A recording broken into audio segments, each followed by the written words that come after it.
اعوذ باللہ من الشیطان الرجیم بسم اللہ الرحمن الرحیم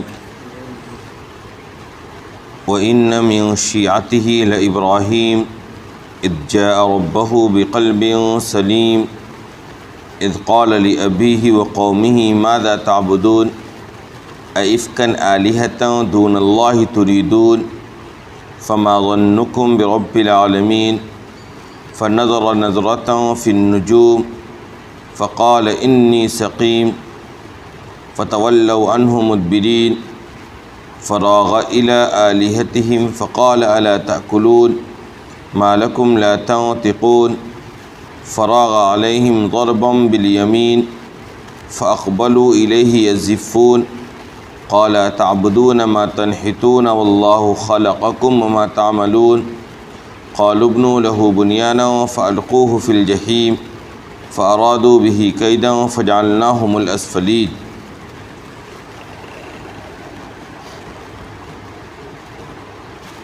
اور یقیناً نوح کے طریقے کو اختیار کرنے والے ابراہیم بھی تھے جب وہ اپنے پروردگار کے پاس قلب سلیم لے کر آئے، انہوں نے اپنے باپ اور اپنے قوم سے کہا تم کس چیز کی عبادت کرتے ہو؟ کیا اللہ کو چھوڑ کر جھوٹ موٹ کے خدا کا ارادہ کرتے ہو؟ تم کس چیز کی عبادت کرتے ہو؟ کیا اللہ کو چھوڑ کر جھوٹ موٹ کے خدا کو چاہتے ہو؟ اس ذات کے بارے میں تمہارا کیا خیال ہے جو سارے جہان کا پالن ہار ہے؟ پھر کچھ عرصے کے بعد انہوں نے ستاروں کی طرف دیکھا اور کہا کہ میں بیمار ہوں، تو وہ لوگ ابراہیم کے پاس سے پیٹھ پھیر کر واپس لوٹ گئے، تو ابراہیم ان کے بنائے ہوئے خداؤں کی طرف ان کے بت خانے میں گھس گئے اور ان سے کہا کہ کیا تم کھاتے نہیں ہو؟ تمہیں کیا ہو گیا ہے؟ تم بولتے نہیں ہو؟ وہ پوری قوت کے ساتھ مارتے ہوئے ان بتوں کی طرف پل پڑے۔ پھر قوم ابراہیم کی طرف دوڑتے ہوئے متوجہ ہوئی، تو ابراہیم نے کہا کیا تم ایسی چیز کی عبادت کرتے ہو جس کو تم تراشتے ہو، حالانکہ اللہ نے تمہیں پیدا کیا اور ان کاموں کو بھی جو تم کرتے ہو؟ انہوں نے کہا ابراہیم کے لیے ایک عمارت تیار کرو، پھر اسے دہکتے ہوئے آگ میں ڈال دو، پھر اسے دہکتے ہوئے آگ میں پھینک ڈالو۔ چنانچہ ان کی قوم نے ان کے ساتھ ان کے لیے برا منصوبہ بنایا، تو ہم نے ان کو نیچا دکھا دیا۔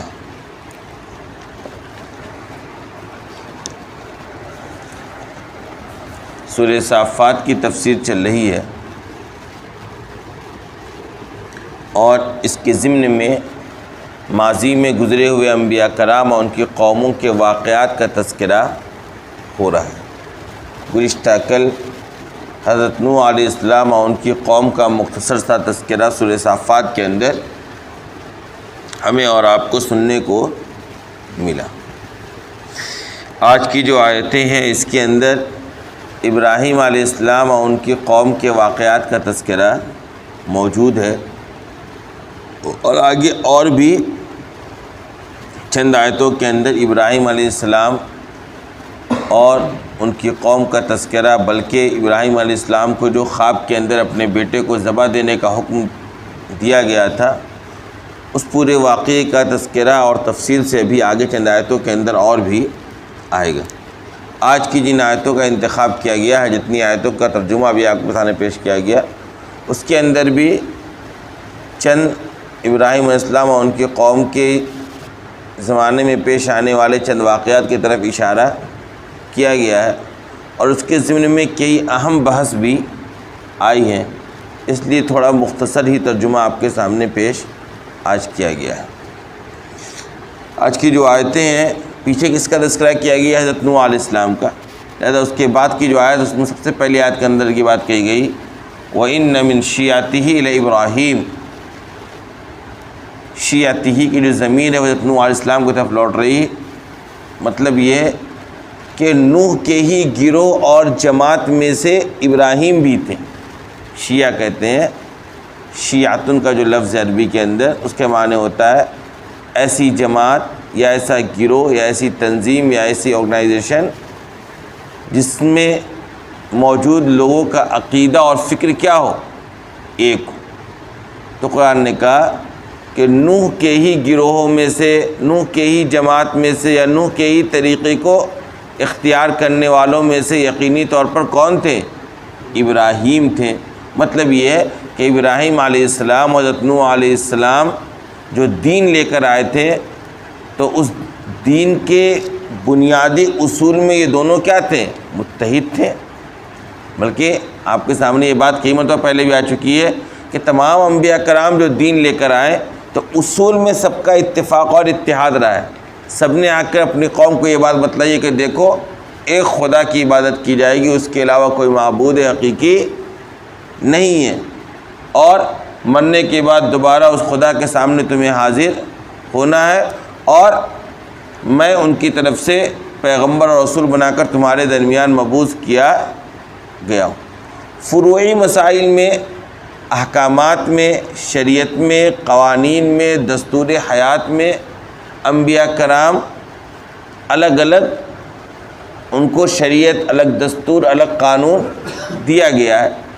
جیسے کسی نبی کی شریعت کے اندر شراب حلال تھا، کسی نبی کی شریعت کے اندر شراب حرام ہے، کسی نبی کی شریعت کے اندر پاکی حاصل کرنے کا طریقہ کچھ اور تھا، کسی نبی کی شریعت کے اندر ناپاک ہو جانے کے بعد پاک ہونے جانے کا طریقہ کچھ اور ہے۔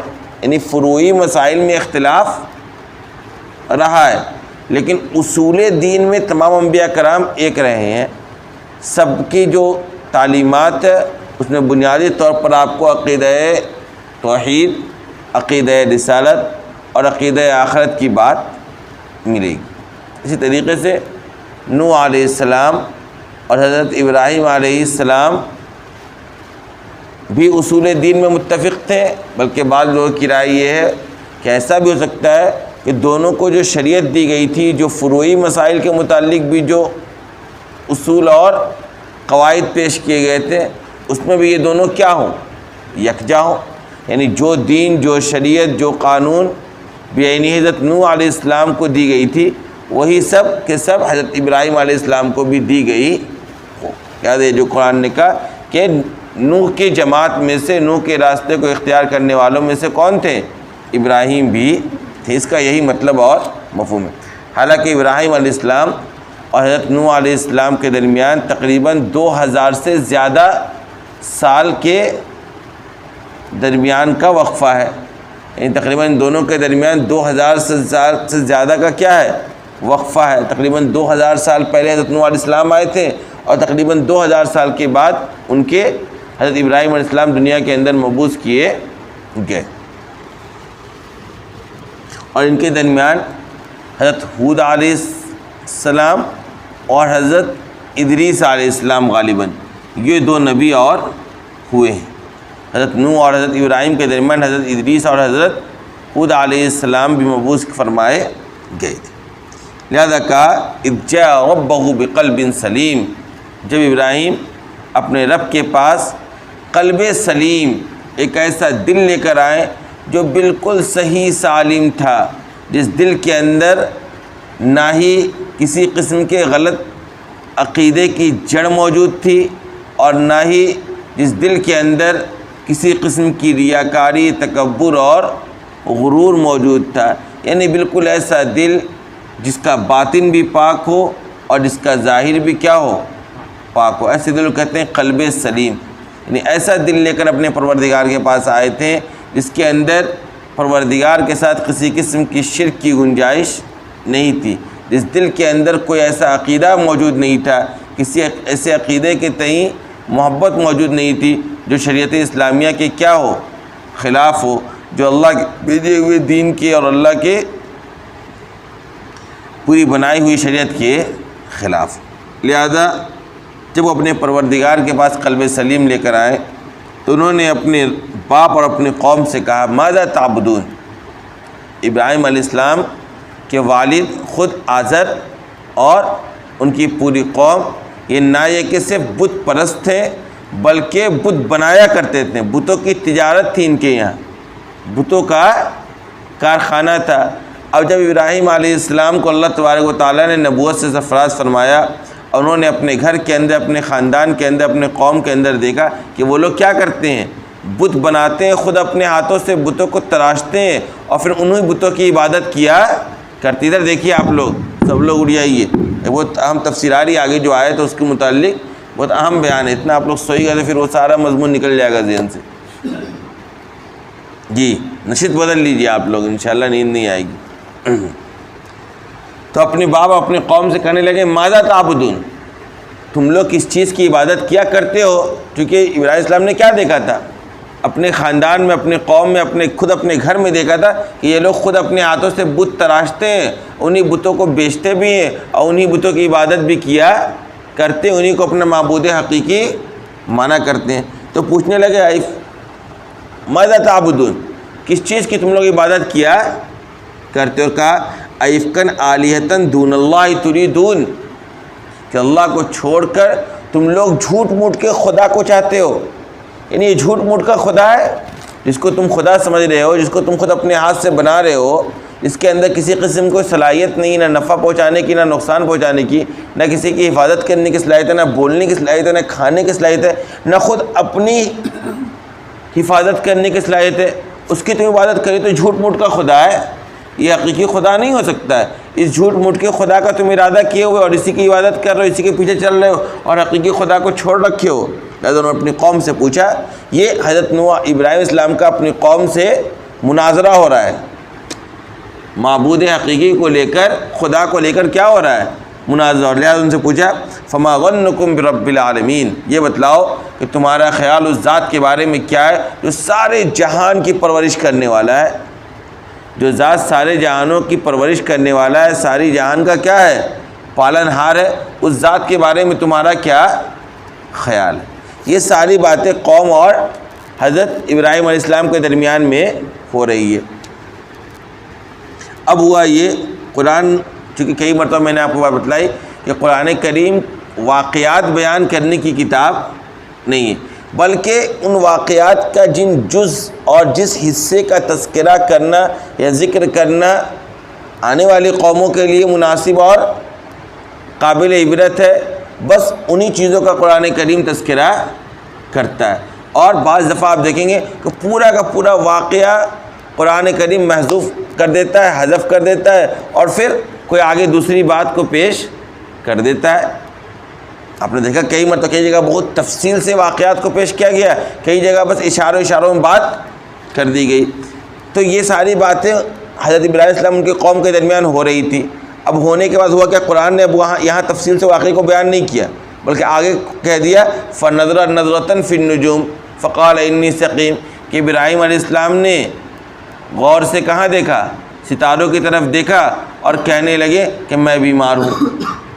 ابھی تو یہاں بات کیا ہو رہی تھی، ان سے پوچھ رہے ہیں کہ بتاؤ تمہارا خیال کیا رب العالمین کے بارے میں، اور فوراً قرآن کریم نے آگے کیا کہہ دیا، انہوں نے ستاروں کی طرف، حضرت ابراہیم علیہ السلام نے ستاروں کی طرف دیکھا اور کہا کہ میں بیمار ہوں۔ دراصل اس کے درمیان کا پورا ایک واقعہ ہے، وہ واقعہ یہ ہے کہ ہوا یہ کہ یہ اپنی قوم کو اس انداز سے سمجھا رہے تھے، ان سے پوچھ رہے تھے، ان کے سامنے دلائل پیش کر رہے تھے، اور دیگر جگہوں پہ 7ویں پارے میں آپ جائیے گا سورہ اعراف کے اندر تو وہاں مل رہا ہے آپ کو واقعہ کہ وہ ان لوگوں نے کہا کہ دیکھو جب سورج نکلا تو کہنے لگے سورج ہمارا رب ہے، پھر سورج جب ڈوب گیا تو کہنے لگے جو چیز ڈوب گیا اس کی میں عبادت نہیں کر سکتا، پھر پوچھا تب تمہارا کون خدا ہے، تو وہ لوگ چاند کی طرف کہنے لگے، پھر چاند بھی دن ہوتے ہوتے مدھم پڑ گیا، اس کی روشنی ختم ہو گئی، تو کہا جس کی روشنی ختم ہو جائے اس کی میں عبادت نہیں کر سکتا ہوں۔ اس طریقے سے ان لوگوں نے جن چیزوں کو بھی اپنا خدا بنا کر پیش کیا، ابراہیم السلام نے عقلی دلیل کے ذریعے، نقلی دلیل کے ذریعے ان لوگوں کو بے بس کر دیا، اور اس کے معبودانِ باطلہ ہونے پر، اس کے حقیقی خدا نہ ہونے پر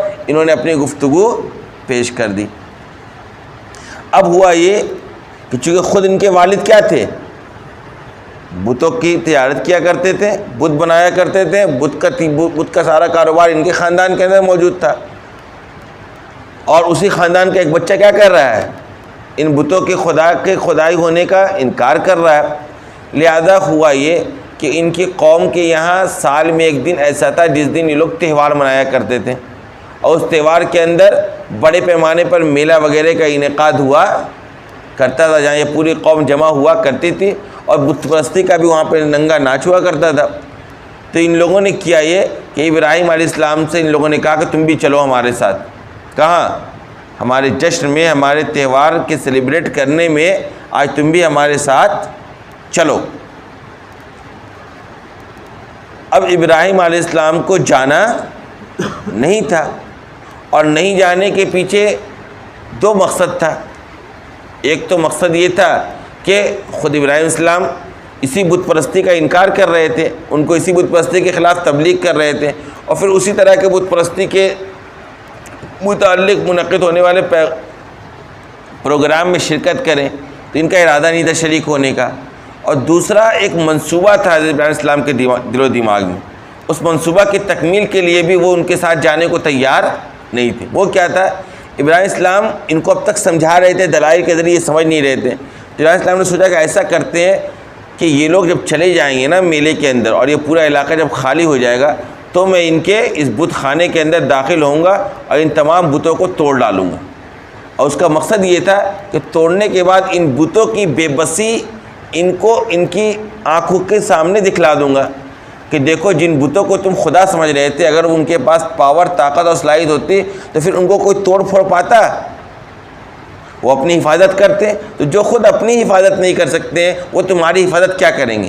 یعنی ان بتوں کی کوئی حقیقت نہیں ہے، ان کے پاس کوئی پاور اور طاقت نہیں، بلکہ یہ اتنے بے بس ہیں، اتنے لاچار ہیں کہ خود یہ اپنی مدد نہیں کر سکتے ہیں، تو یہ تمہاری مدد کیا کریں گے؟ اس پورے مسئلے کو نقشے کی شکل میں سمجھانے کے لیے ابراہیم السلام نے یہ منصوبہ بنایا کہ میں ان کے ساتھ اس جشن میں نہیں جاؤں گا، یہ لوگ چلے جائیں اور پھر مجھے موقع مل جائے گا تو میں یہ کام سارا کا سارا انجام دے دوں گا۔ لہذا اب ابراہیم السلام کیا کریں، اپنی قوم کے سامنے کیسے عذر پیش کرے کہ میں تمہارے ساتھ نہیں جاؤں گا جبکہ پوری قوم جا رہی جشن منانے کے لیے؟ تو ہوا یہ کہ ابراہیم السلام نے نظر بھر کر ستاروں کی طرف دیکھا۔ کہاں دیکھا؟ ستاروں کی طرف دیکھا، اور اس کے بعد نگاہ نیچے کرتے ہوئے کہا فقال انی سقیم، کہا کہ میں کیا ہوں؟ بیمار ہوں، لہذا میں بیمار ہوں، معذور ہوں، مجھے آپ اپنے ساتھ لے کر مت جائیے۔ قوم ان کو چھوڑ کر آگے بڑھ گئی۔ فتولوا عنہ مدبرین، قرآن نے یہاں پر کہا ہے کہ پوری کی پوری قوم پیٹھ پھیر کر ان کے پاس سے چلی گئی۔ اس کے بعد آگے پھر ابراہیم السلام نے کیا کیا اس کا قرآن تذکرہ کر رہا ہے، لیکن یہاں پر یہ جو دو آیت آئیں، ان دو آیتوں کے تحت تین بہت اہم باتیں ہیں۔ سب سے پہلی بات یہ کہ ابراہیم السلام نے بات کہنے سے پہلے ستارے کی طرف کیوں دیکھا؟ نمبر ایک، بات سمجھ میں آ رہی ہے؟ یہ کہنے سے پہلے کہ میں بیمار ہوں، ابراہیم السلام ستاروں کی طرف انہوں نے کیوں دیکھا؟ اور نمبر دو، انہوں نے کہا بیمار ہوں، کیا واقعی بیمار تھے؟ کیا وہ واقعی بیمار تھے؟ کیونکہ بخاری شریف کی ایک روایت ہے، اس کے اندر یہ بات موجود ہے کہ ابراہیم السلام کوئی ایسے بیمار نہیں تھے کہ اس میلے میں، اس جشن میں شریک نہ ہو سکے۔ ابراہیم علیہ السلام ایسے بیمار نہیں تھے کہ وہ کیا کرے، اس میلے کے اندر شریک نہ ہو سکے۔ لہذا ان کا انی سقیم، میں بیمار ہوں، اس کا کیا مطلب ہے اور یہ کہنا درست ہے یا نہیں ہے؟ یا یہ کہ ابراہیم علیہ السلام نے یہ جملہ یوں ہی جان بوجھ کر کہہ دیا، حقیقت میں وہ بیمار نہیں تھے؟ یہ ایک مسئلہ اس آیت کے تحت زیر بحث آتی ہے۔ لہذا سب سے پہلے تو یہ بات کہ ابراہیم علیہ السلام نے ستاروں کی طرف کیوں دیکھا؟ ابراہیم السلام نے ستاروں کی طرف کیوں دیکھا؟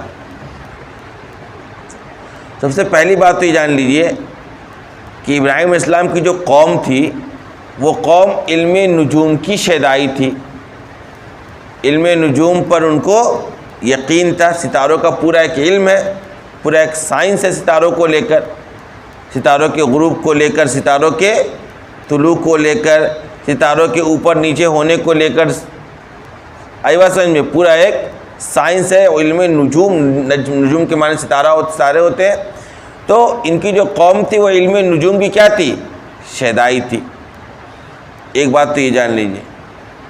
تو اس وجہ سے ابراہیم علیہ السلام نے جو اوپر دیکھا اور دیکھ کر اپنی بات کہی تاکہ قوم یہ سمجھے کہ ابراہیم یوں ہی یہ بات نہیں کہہ رہے ہیں, بلکہ جس طریقے سے ہم لوگ ستاروں کو دیکھ کر بہت ساری چیزوں کا فیصلہ کرتے ہیں, بہت ساری باتیں پیش کرتے ہیں, اسی طریقے سے ابراہیم بھی ستاروں کو دیکھ کر یہ بات کہہ رہے ہیں کہ وہ کیا ہیں؟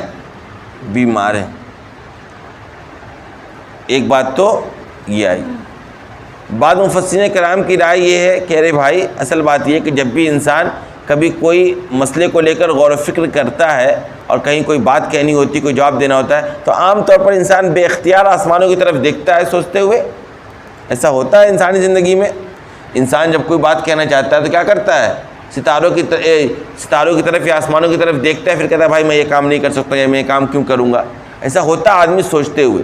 تو ابراہیم السلام نے یوں ہی بس اتفاقی طور پر, جیسے عام انسان آسمان کی طرف تھوڑی دیر بھائی ایسے غور کر رہا, آسمان کی طرف دیکھ کے انسان غور کرتا ہے, اس طریقے سے اتفاقی طور پر ابراہیم السلام نے یہاں پر آسمان کی طرف دیکھا. اس کے دیکھنے کے پیچھے کوئی خاص مقصد موجود نہیں تھا. آئی بات سمجھ میں؟ یہ بات لگتی تو ہے بہت اچھی, لیکن قرآن نے جو اسلوب اپنایا ہے نا یہاں پر, ان اسلوب کو سامنے رکھتے ہوئے یہ بات سمجھ میں آتی ہے کہ ابراہیم علیہ السلام کا ستاروں کی طرف دیکھنا صرف اتفاقی نہیں تھا, بلکہ اس کے پیچھے خاص کوئی مقصد اور مصلحت مضمر تھا. ورنہ اگر کوئی اتفاقی واقعہ ہوتا تو قرآن کریم سارے واقعات کو حذف کر دیا اور اسی بات کو کیوں تذکرہ کیا یہاں پر کہ ابراہیم نے ستاروں کی طرف دیکھا اور پھر کہا کہ میں بیمار ہوں. یعنی اگر یہ دیکھنا یوں ہی اتفاقی تھا تو قرآن کریم اس کا تذکرہ نہیں کرتا. قرآن کریم نے اس پوری ایک آیت نازل کر دی, فَنَظَرَ نَظْرَةً فِي النُّجُومِ, کہ ابراہیم نے آنکھ بھر کر کہاں دیکھا؟ ستاروں کی طرف دیکھا, پھر کہا میں بیمار ہوں. اس کا مطلب یہ کہ خاص کوئی مقصد تھا ستاروں کی طرف دیکھنے کا. تو یہاں جو دوسری بات ہے میں نے آپ کے سامنے کہی کہ اصل میں ان کی قوم کیا تھی؟ علم نجوم کی شیدائی تھی. علم نجوم پر ان کا ایمان اور یقین تھا. علم نجوم کو پڑھتے پڑھاتے تھے, اس کو مانتے تھے یہ لوگ. اس وجہ سے ابراہیم علیہ السلام نے اپنی بات کہنے سے پہلے ستاروں کی طرف دیکھ کر اپنی بات کہی تاکہ قوم یہ سمجھے کہ ابراہیم یوں ہی جھوٹ نہیں کہہ رہے کہ میں بیمار ہوں یا بہانہ نہیں کر رہے, بلکہ انہوں نے ستاروں میں غور و فکر کر کے یہ بات ہمارے سامنے پیش کی ہے. اب یہاں ایک سب سے بڑا سوال یہ کھڑا ہو جاتا ہے کہ اگر یہ بات ہے تب تو ابراہیم علیہ السلام اپنے قوم کے اس غلط عقیدے کی تائید کر رہے ہیں, حوصلہ افزائی کر رہے ہیں, کیونکہ قوم پہلے سے علم نجوم پر یقین رکھتے ہوئے یہ سمجھتی ہے کہ جو دنیا کے اندر جو واقعات پیش آتے ہیں اس کے اندر کیا ہے؟ ستاروں کا دخل ہے, اور اسی طریقے کا یہ پورا رویہ اپنا رہے ابراہیم علیہ السلام. تو اس سے تو قوم کو اس برے عقیدے پہ حوصلہ افزائی ہوگی. بات سمجھ میں آ رہی ہے؟ ان کی قوم یہ سمجھتی تھی کہ دنیا کے اندر جو واقعات پیش آتے ہیں اس کے اندر ستاروں کا بہت بڑا کیا ہے؟ دخل ہے. اور ابراہیم بھی اپنی بات کو کرنے سے پہلے ستاروں کو دیکھ کر بات کہہ رہے ہیں, تو ان کی تو حوصلہ افزائی ہوگی نا, جو ہم کہے تو وہ بھی ابراہیم بھی کر رہے ہیں. اس کا جواب یہ کہ دیکھیے حوصلہ افزائی نہیں ہے یہاں پر دراصل ابراہیم علیہ السلام ان کو جو ایک خدا کی مسئلے کو لے کر ان کے ذہن و دماغ میں جو پورا مسئلہ بٹھانا اور سمجھانا چاہتے ہیں اسی کا یہ سارا منصوبہ کر رہے ہیں. اسی منصوبے کے تحت یہ بھی عمل اختیار کیا ہے تاکہ یہ قوم مجھے چھوڑ کر چلے جائے, پھر میں ان کے بتوں کا وہ حشر کروں کہ یہ اپنی کھلی آنکھوں دیکھے ان کی بے بسی اور لاچاری کو. آئی بات سمجھ میں؟ اس مقصد سے ابراہیم علیہ السلام نے ستاروں کی طرف دیکھ کر ان کو کہہ دیا کہ میں کیا ہوں؟ بیمار ہوں. اب دوسرا مسئلہ, علم نجوم کی کیا حقیقت ہے؟ آیا علم نجوم پڑھنا چاہیے یا علم نجوم کو حاصل کرنا چاہیے یا نہیں کرنا چاہیے؟ نمبر 1. نمبر 2, سورج, چاند اور ستارے کیا ان چیزوں کا دخل ہوتا ہے انسانی زندگی کے واقعات میں؟ ابھی آپ چل جائیے اپنے گھر میں اور ٹی وی آن کیجیے، ٹیلی ویژن، صبح صبح آپ کو تمام نیوز چینلوں پر اس ملک کے کچھ ایسے بابا بیٹھے ہوئے ملیں گے جو آپ کو بتائیں گے کہ آج فلاں ستارہ آسمان پر تھا، لہذا آج آپ تجارت میں پیسہ لگائیے، آج آپ بیٹی کا شادی لگائیے، آج آپ فلاں کام کیجئے تو آپ کو کامیابی ملے گی، یا آج ستارہ گرہن پہ ہے، آج فلاں ستارے کا طلوع نہیں ہوا ہے، لہذا آپ یہ کام مت کیجئے ورنہ آپ کو نقصان ہوگا۔ آ رہی بات سمجھ میں؟ یہ سب وہی بات ہے جو ان کی قوم کے اندر موجود تھی کہ ستاروں کو کیا سمجھتے تھے کہ ستاروں کا اثر ہے انسانی زندگی میں ہونے والے واقعات کے پیچھے۔ تو اب یہ دوسری بحث یہ ہے اس آیت کے تحت کہ علم نجوم کی حقیقت کیا ہے، آیا علم نجوم حاصل کرنا چاہیے یا نہیں کرنا چاہیے، ستاروں، سورج، چاند وغیرہ کا دنیا میں پیش آنے والے واقعات کے اندر کوئی اثر ہے یا نہیں ہے۔ اس میں سب سے پہلی بات تو آپ جان لیجئے کہ سورج، چاند اور ستاروں کا کچھ اثر تو ایسا ہے جس کو ہم اور آپ مشاہدہ کرتے ہیں، جیسے سورج قریب ہو تو گرمی کا احساس، انسان دنیا میں گرمی جو ہو رہی ہے سورج اس وقت قریب ہوتا ہے زمین سے، سورج کے دور ہونے کی وجہ سے دنیا کے اندر ٹھنڈ کے ہونے کا احساس، سردی ہونے کا احساس ہم اور آپ محسوس کرتے ہیں نا۔ کچھ تو اثر وہ ہے سورج اور چاند اور ستاروں کا جو ہم اور آپ مشاہدہ کرتے ہیں۔ اسی طریقے سے ستاروں کے گردش کی وجہ سے سمندروں کے اندر اٹھنے والے لہروں اور سمندر کے خاموش ہونے کا جو پورا مسئلہ ہے اس کے اندر بھی ستاروں کا دخل ہے، اس کا بھی مشاہدہ کرتے ہیں لوگ۔ اسی طریقے سے ستاروں کے ذریعے راستہ دیکھنا، راستہ معلوم کرنا کہ فلاں ستارہ فلاں ایریا کی طرف ہے، لہذا فلاں علاقے کی طرف جانے کا راستہ فلاں ہے۔ تو کچھ چیزیں تو وہ ہیں جس کا مشاہدہ ہم اور آپ اپنی آنکھوں سے کرتے ہیں، ان چیزوں میں تو ان سب چیزوں کا اثر بظاہر موجود ہے، بظاہر موجود ہے، لیکن حقیقی طور پر دنیا کے اندر جو واقعات پیش آتے ہیں اس کے اندر سورج، چاند اور ستاروں کا دخل ہو تو اس کی وضاحت یہ ہے کہ دیکھیے سبب کے درجے میں یہ بات ہو سکتی ہے، یعنی جس طریقے سے اللہ تبارک و تعالیٰ دیگر اسباب پر بہت ساری چیزیں عمل میں آتی ہیں، جیسے دوا کھاتے ہیں تو ہم آپ اس سے ہماری بیماری زائل ہوتی ہے، تو دوا مؤثر حقیقی نہیں ہے، مؤثر حقیقی تو اللہ تبارک و تعالیٰ کی ذات ہے، دوا کو اللہ نے سبب کے درجے میں پیدا کیا ہے۔ اسی طریقے سے دنیا کے اندر پیش آنے والے واقعات کے پیچھے اگر سورج اور چاند اور ستاروں کا کوئی دخل ہے بھی تو وہ سبب کے درجے میں ہے۔ کس درجے میں ہے؟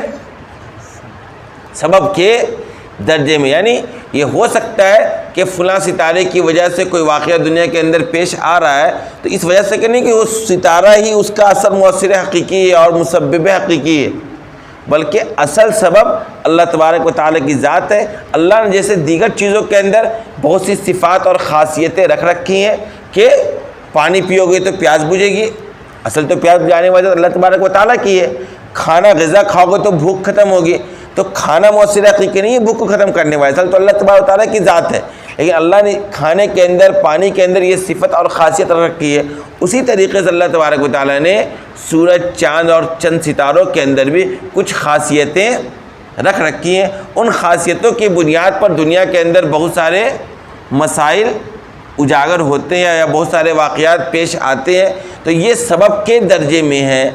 حقیقی طور پر کسی چاند یا کسی سورج کو یہ اختیار نہیں ہے کہ فلاں چاند یا فلاں سورج کی وجہ سے انسان کی زندگی میں فلاں واقعہ پیش آنے والا ہے، اس کو تجارت میں کامیابی ملنے والی یا نقصان ہونے والا ہے، یہ حقیقی طور پر نہیں ہے، یہ اسلامی نظریہ۔ ہاں لیکن روایات کے اندر علم نجوم کے تحصیل سے منع کیا گیا ہے، یعنی ستاروں کا علم اور اس کے اندر تحقیق نہیں کرنی چاہیے۔ کیوں؟ اس وجہ سے کہ عام طور پر جب لوگ ستاروں کے علم کے تحصیل کے اندر اپنے آپ کو منہمک کرتے ہیں اور لگاتے ہیں اور محنت کرتے ہیں تو نتیجہ یہ نکلتا ہے کہ عام طور پر لوگ ان ستاروں کو ہی حقیقی بہت سے سمجھنے لگتے ہیں۔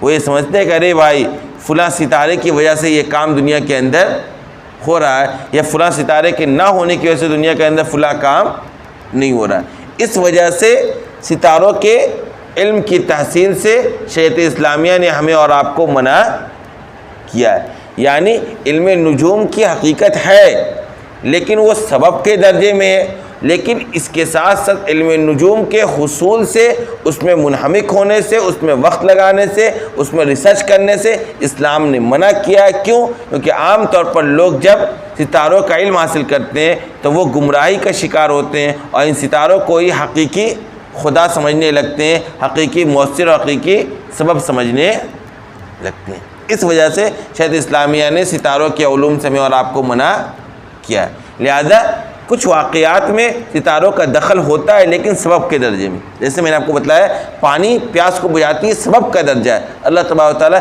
بغیر پانی کے بھی پیاس کے بجھانے پر قادر ہے. لہذا جس طریقے سے دیگر اسباب کے اندر کچھ خاصیتیں ہیں ویسے ہی ستاروں کے اندر بھی کچھ خاصیتیں موجود ہوتی ہیں سبب کے درجے میں. یہ حقیقت ہے ستاروں کو لے کر. اب دوسرا جملہ، جنہوں نے کہا کہ میں کیا ہوں؟ بیمار ہوں، میں بیمار ہوں. اب میں بیمار ہوں، چونکہ میں نے کہا بخاری کے اندر روایت موجود ہے کہ ابراہیم السلام ایسے بیمار نہیں تھے کہ وہ میلے کے اندر شریک نہ ہو سکے. تو یہاں جو ابراہیم السلام نے کہا میں بیمار ہوں، یہ دراصل توریہ ہے. یہ کیا ہے؟ توریہ. توریہ کیا ہوتا ہے؟ توریہ یہ ہوتا ہے، توریہ قولی بھی ہوتا ہے، توریہ عملی بھی ہوتا ہے. یعنی بعض مرتبہ آدمی کوئی بات کہتا ہے اس میں بھی توریہ کر سکتا ہے، بعض مرتبہ آدمی کوئی کام کرتا ہے اس میں بھی توریہ کر سکتا ہے. توریہ کیا ہے؟ توریہ یہ ہے کہ کوئی بات کہی جائے یا کوئی کام کیا جائے، اس کا ظاہر مفہوم جو لوگ سمجھ رہے ہیں وہ کچھ اور ہو، لیکن کرنے والا اور کہنے والا اس کا کوئی اور دور کا معنی مراد لیے ہوا ہو. اس کی اجازت ہے، یہ جائز ہے. جیسے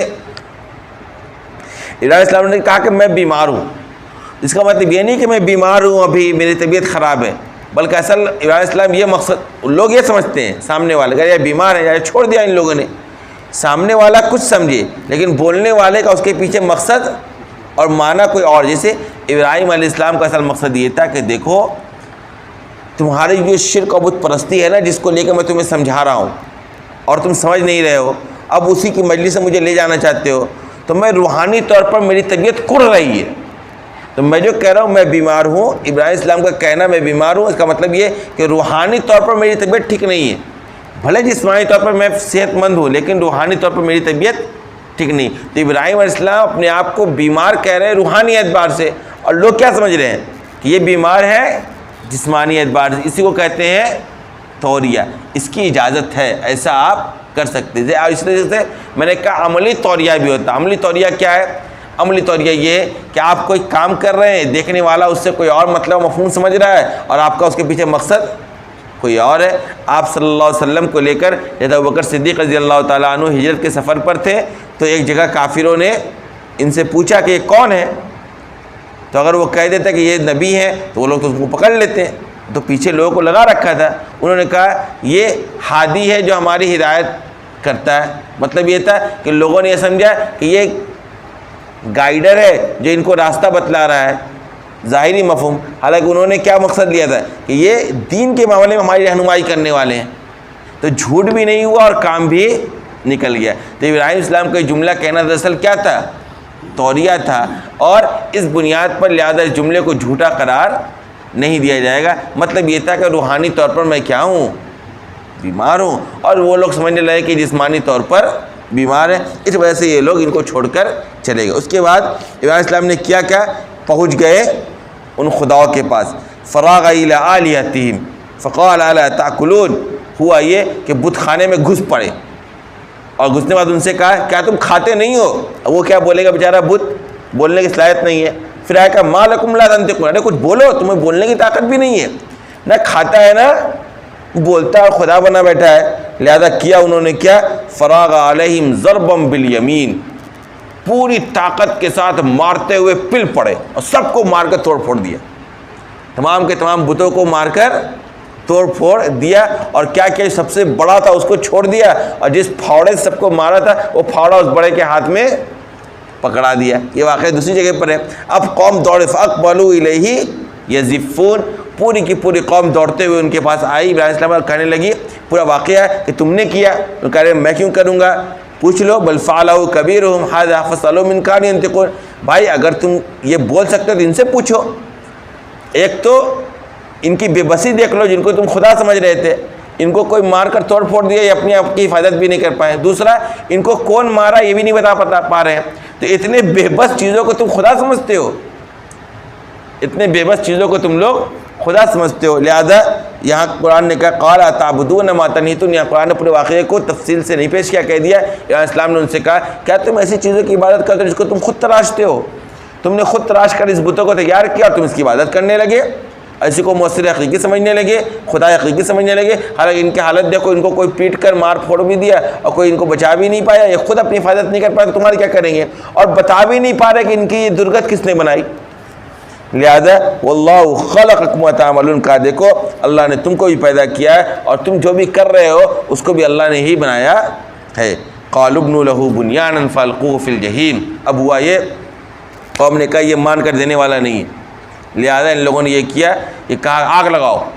پورا واقعہ ہے, کہا جمع کرو لکڑیاں اور آگ لگاؤ, اور آگ بالکل ایک دم اونچی طور پہ اونچا بناؤ آگ کو, اور اس کے بعد فاقبلوا الیہ یزفون فالقوه فی الجحیم, ایک عمارت تیار کرو آگ کی, اور اس کے بعد ابراہیم کو اس کے اندر پھینک دو, ابراہیم کو اس کے اندر پھینک دو. قرآن نے کہا فارادوا به کیدا فجعلناهم الاسفلین, ان لوگوں نے ابراہیم کے ساتھ برا منصوبہ تیار کیا اور ہم نے انہی کو نیچا دکھلا دیا.